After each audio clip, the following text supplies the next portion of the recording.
So for today, I am going to be really selectively picking from two different sets of notes because today is the last day of new material. And then tomorrow we get to review it all. And then the test is Wednesday. Okay, so that's the big picture. So first off, I want to make sure that you get the most basic kind. If I said 1 minus sine squared over cosine cubed, could you simplify that all down to one function for me? This is a little different than a proof. I'm not telling you what it is. You have to figure out what it is. But if I tell you it simplifies to one function, it can't be like 1 over secant. That isn't one function. That's a flip of a function. So get it down to one function, like just cotangent. All right, now, I want to get you used to working with other people. Would you move up for today? Or actually, why don't you move back for today? And then these two rows, I want you to slide next to each other, at least 6 inches apart at least. And then these two rows slide next to each other.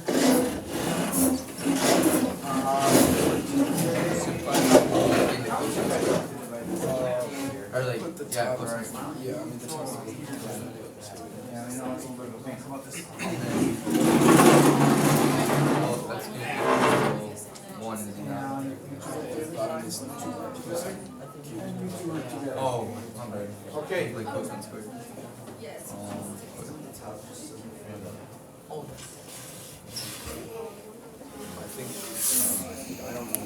Just to be really clear, this is a to the third down the bottom.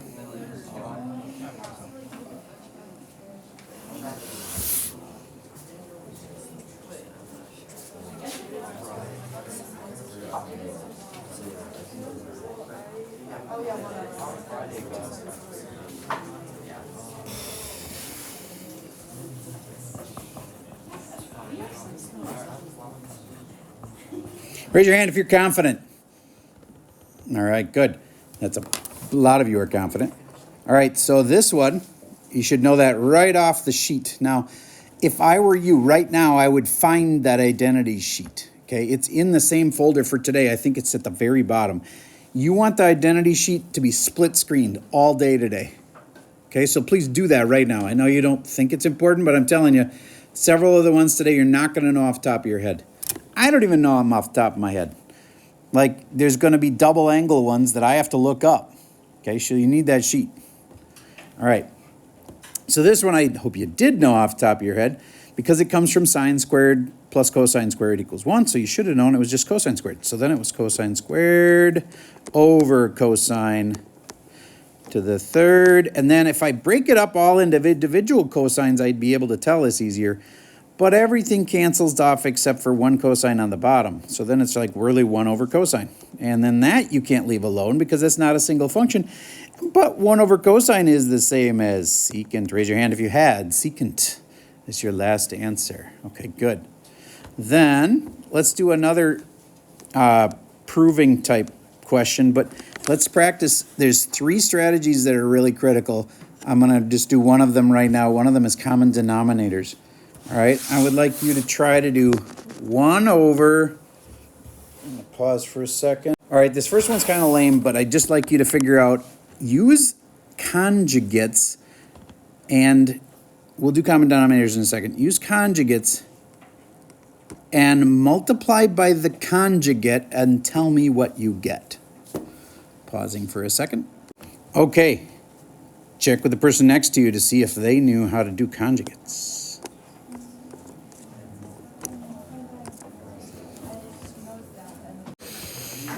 Okay, 1 minus cosine theta is the conjugate. So I do that on the top and the bottom because this is equal to 1, and that's the only reason I could just multiply by it.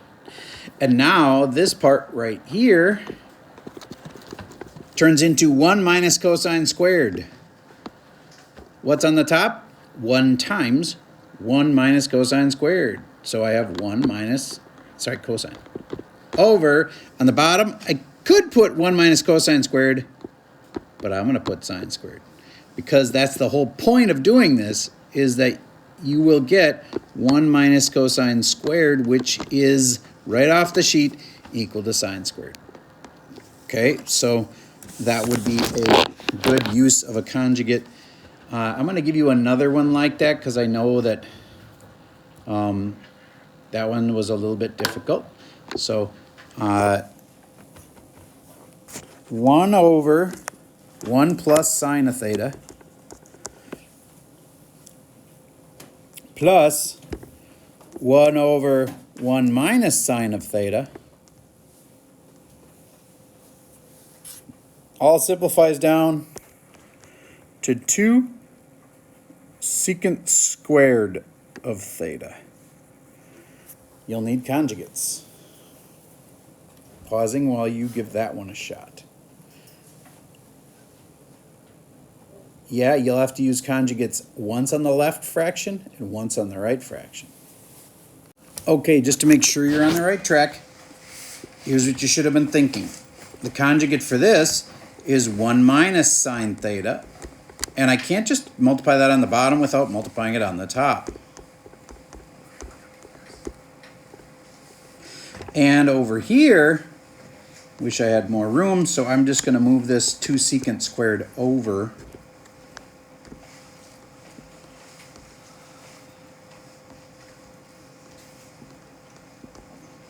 And I have room now to do a conjugate here. 1 plus sine theta, 1 plus sine theta. So that these two make that perfect combo, and so do these, and then you'll have a common denominator. Then you'll have to add the stuff on the top. Now work this through together and see if you can do this. This is a hard R3 type question, but make sure you've got the time to talk it over.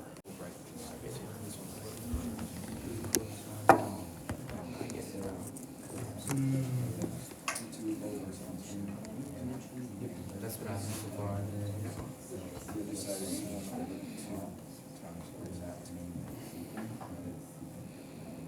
Wait, what?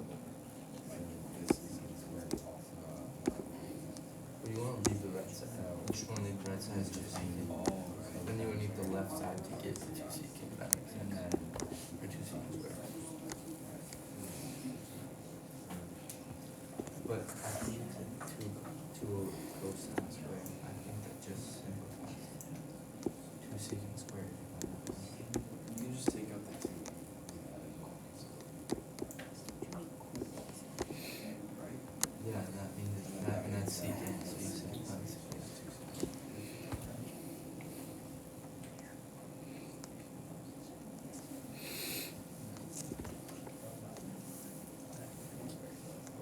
What's that thing on the left side? 2 over cosine squared would have been great, except I'm trying to prove it's secant squared. But isn't having cosine on the bottom kind of like having secant on the top? And if you don't know what I mean, I'm going to simplify this to, 2 over 1 over secant, because cosine is 1 over secant. And then you'll realize you have a fraction over a fraction, and you can flip and multiply, so then it comes down to 2 secant squared.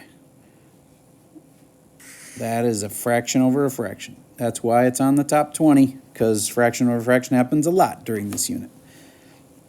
Okay. Raise your hand if you feel like you understand what just happened there. It came down to 2 secant squared. Okay, I'm getting most of you with me. All right. Then I think it's time to go through some of these notes here. I'm not going to derive it. It takes a long time. You should be able to find this on your sheet. Find cosine of A minus B on the identities sheet. And then write it right here. I'll pause for a second while you do that. Okay, so cosine A minus B, I'm looking it up, and it's near the bottom on the left-hand side. and it's got a cosine of x minus y. It's the same exact thing. It's just they use an x and a y instead of an a and a b. All right, so then it's cosine x cosine y. Okay, so that's both of the variables. So that's cosine a, cosine b, and then on cosine, if there's a minus on the inside here, then there's a plus in here, and then it's sine of a, sine of b. Okay. I just want you to understand that you could figure out the answer to something as simple as, what if I tell you A? What if I tell you B? Now, I'd never make it as simple as 60 and 30, here's why. Because if I had you to do cosine of 60 minus 30, what is 60 minus 30? It's just 30, and then it's just cosine of 30, and then that's super easy. You wouldn't even need this whole formula. So, what it's likely to be is something like this. Cosine of 45, this is 45, and this is 30, because then it's 45 minus 30, and then it's cosine of 15. How are you supposed to know what cosine of 15 is? Well, I can tell you this, you won't have your calculator, because if you had a calculator, you could just go cosine of 15 degrees, enter, and it would tell you this decimal. Okay, so you won't have a calculator, you'll have this. So what are you supposed to do? A is 45, B is 30, and hint, you know things like cosine of 30 because you can draw the 30, 60, 90 triangle. I would do that right now for yourself. 1, 2, square root of 3. And you have the 45, 45, 90 triangle, 1, 1, square root of 2. And now, if I asked you for cosine of 45, you'd be like, oh, look at this triangle here, and cosine of either one of the angles is adjacent over hypotenuse, and then you'll have the answers. All right, take the time, figure this one out. What is the cosine of 45 minus 30?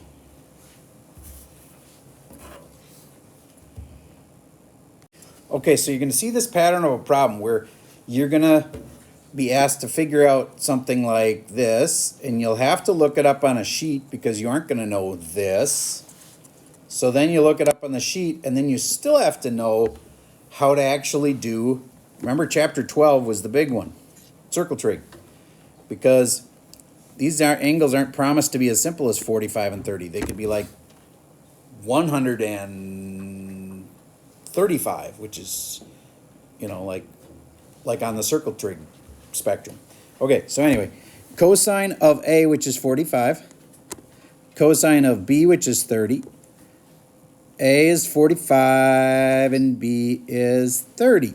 And so then, what is cosine of 45? I get it right off of here. And so a cosine of 45 is adjacent over hypotenuse, 1 over root 2. Cosine of B is cosine of 30, which is adjacent over hypotenuse, root 3 over 2, plus sine of 45. Sine of 45, I'm getting off of this triangle. Sine is opposite over hypotenuse, and so it's 1 over root 2. And sine of 30, which I have memorized, is 1/2. It comes up a million times. And look it, they have common denominators. Isn't that nice? They always will. And then I end up with, on the top, I have root 3 plus 1. So root 3 plus 1 over 2 root 2.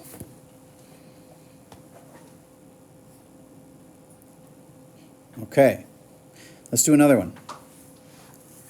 Did anybody actually have that one totally right? Oh, a few of you got it. Okay, good. All right, let's do another one that's like that. Let's do a different one off the sheet, so look for it. The sine of 5 pi over 6 minus pi over 4. Hint, you'll have to do circle trig. But the first thing you have to do is look up something off the sheet. This is an identity, and you have to know a fact about sine of this minus that. It's on the sheet. It's in that little area in the same little corner of the sheet, lower left-hand corner, with sine of something minus something. So you'll write that out, and it's sine of something times cosine of something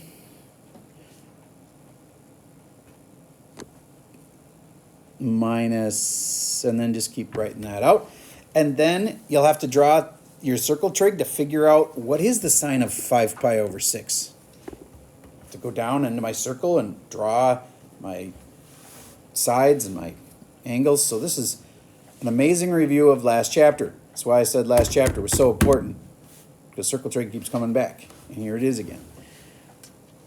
All right, so look this up off the sheet first. Then make yourself some triangles to figure out what the sine of 5 pi over 6 and the cosine of pi over 4 is. And then put them all in. I'll pause for a second. Let me try that.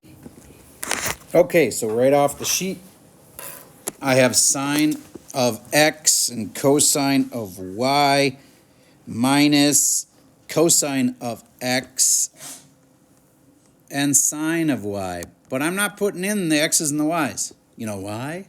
Because I'm going to use these. That's x. And this is y. So I'm going to put in sine of 5 pi over 6 and cosine of pi over 4, and then cosine of 5 pi over 6 and sine of pi over 4.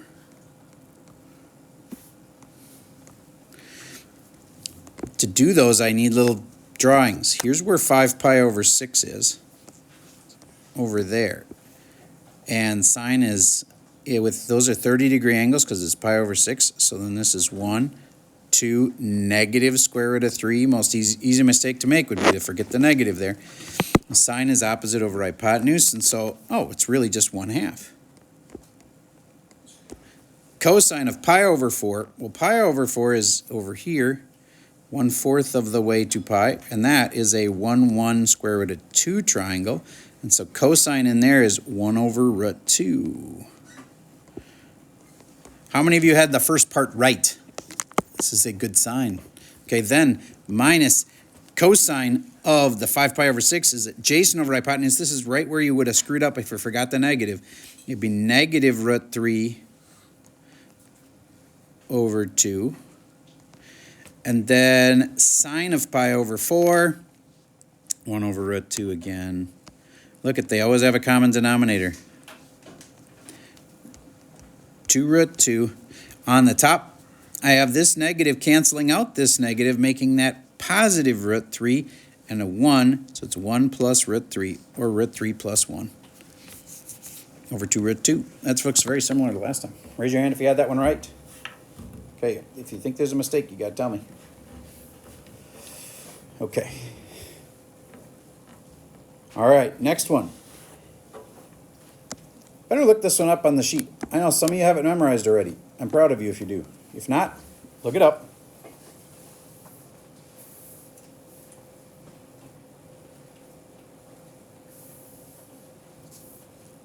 So this next thing I'm going to do is just give you one that is too easy.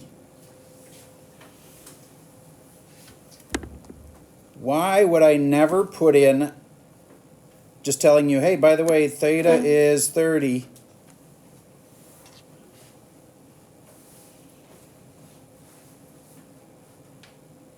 Yes? Because then you can just do sine 60. Yeah, this is 2 times 30. It's just sine of 60, and you can do that in 2 seconds. Can't be that easy.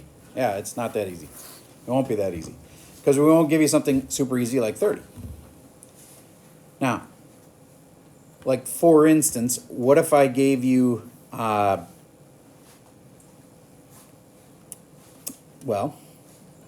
I'll just give you a problem. Here is a typical question. Find the sine of 2 theta, but here's what you know about theta. Theta isn't just like 30. Find the sine of 2 theta if cosine of that same theta is 1/7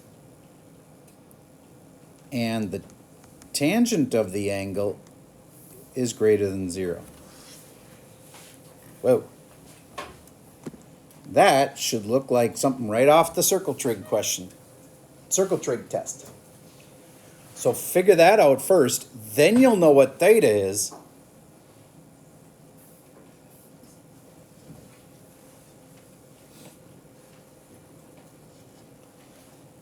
And once you have your nice drawn picture, always have to look something up off the sheet, because if you don't know that sine of 2 theta is 2 sine cosine, you'd be cooked. But it's on the sheet. And then the problem is some people are going to be like, but I can't figure out what theta is. We don't care what theta is. We want to know what sine of theta is. So if you've got the triangle, you can figure out sine of theta. So make a triangle for this, and you'll be able to finish this. I'll pause for a second while you give it a shot. Okay, so this depends on your knowledge of circle trig, but I hope you remembered that tangent, all students take calc, was positive in 2 places. So we knew it couldn't be here and it couldn't be here, because tangent is only positive in 2 places, but cosine's only positive in one of those 2 places. Cosine's supposed to be positive 1/7, so cosine can't be positive down here, so we must have been in quadrant 1.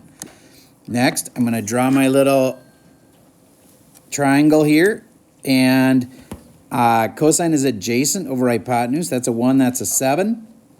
And the third side, square root of 49 and 1, and then if it's the longest side, I'll add them. It's not, so it's square root of 48. Okay. Now, if I want 2 sine cosine, once you have a triangle with all the angles, which actually I don't even need the angles this time, and all the sides, then I can just go 2 times the sine of, sine is opposite of hypotenuse, square root of 48. Oh wait, sorry, the sine, I don't need the word sine in there. Sine of the angle is square root of 48 over 7.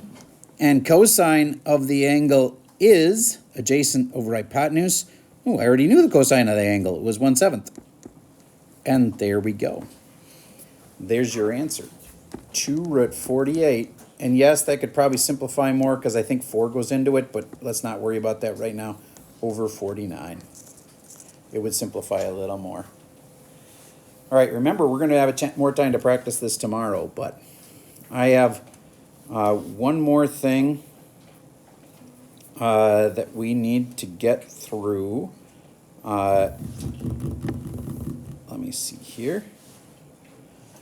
I think we should just do one. How many of you feel confident now on that type of question? That's only like 8 hands. All right, so we're going to do one more like that. Find sine of 2 theta again if tangent of theta is equal to 1/3 in quadrant 1.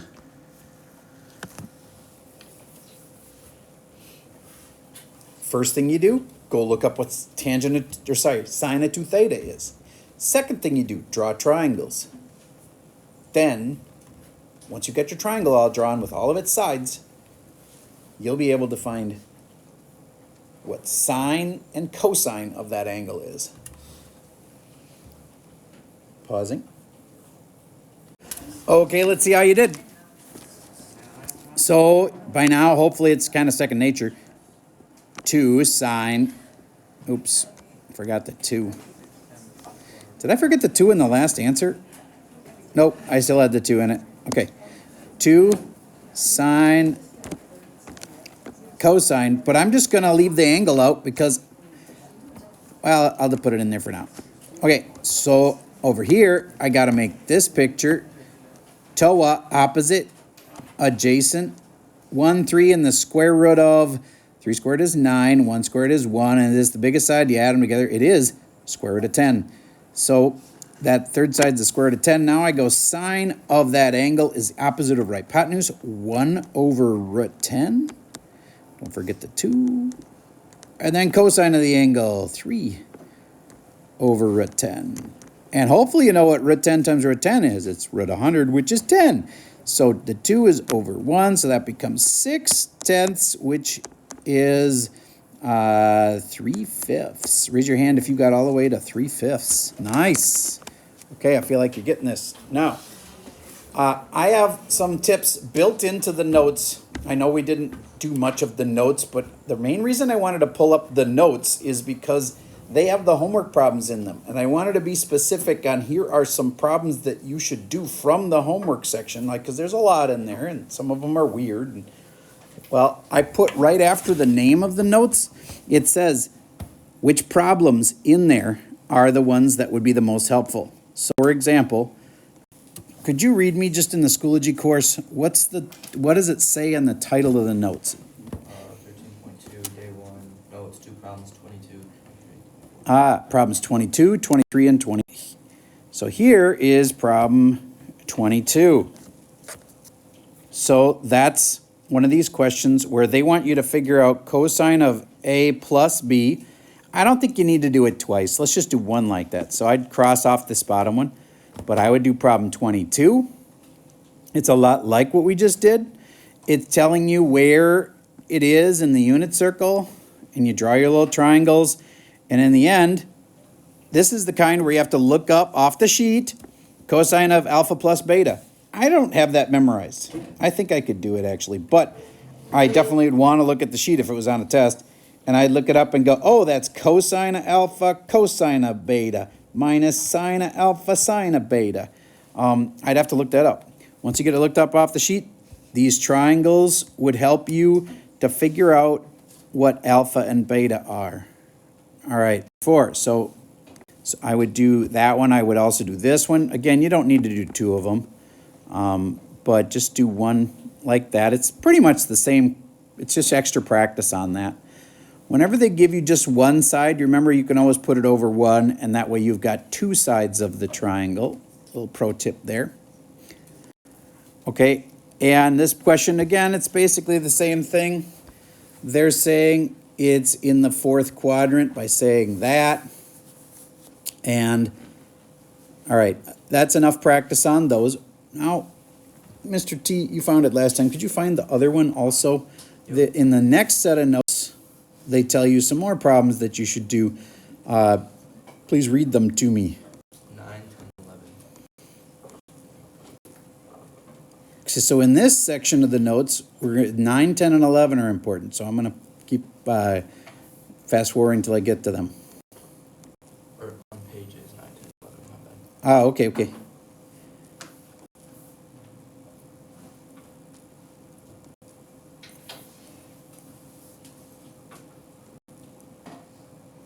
All right, I think we're getting close here. I think this will be one of those pages. This kind of cool looking two-tone the problem. This is just a proof. I immediately think conjugates when I see this. I hope you do too. You don't have to do this proof, but you could. Then here's one of those pages for sure. Again, you don't need to do tons of these. Why don't you just do the first one here? I think this whole page is pretty good. Practice problems. This is the time to get serious, tonight and tomorrow. Because the test is tomorrow. Or sorry, test is not tomorrow. Test is the next day, Wednesday. And these are challenge problems, so that means they would be too hard. Don't let them freak you out. Okay. So, now you know some stuff that you should do tonight. The question is, I want to remind you more than ever, you're either going to spend some time tonight and tomorrow really thoroughly getting ready, and tonight would be the smart time, because you could come back and ask me questions tomorrow. Tomorrow night, you can't, all right? So tonight would be the smart time to get a bunch of homework done to get ready for this test. And if you decide to go for the retake route, most kids have to come in one whole morning to do corrections, another whole morning to do the test, plus some studying. That's as much as a 3-hour penalty if you have to do a retake. It's not worth those 3 hours. Do something tonight, and you can prevent that. All right, that's all I have for you for today.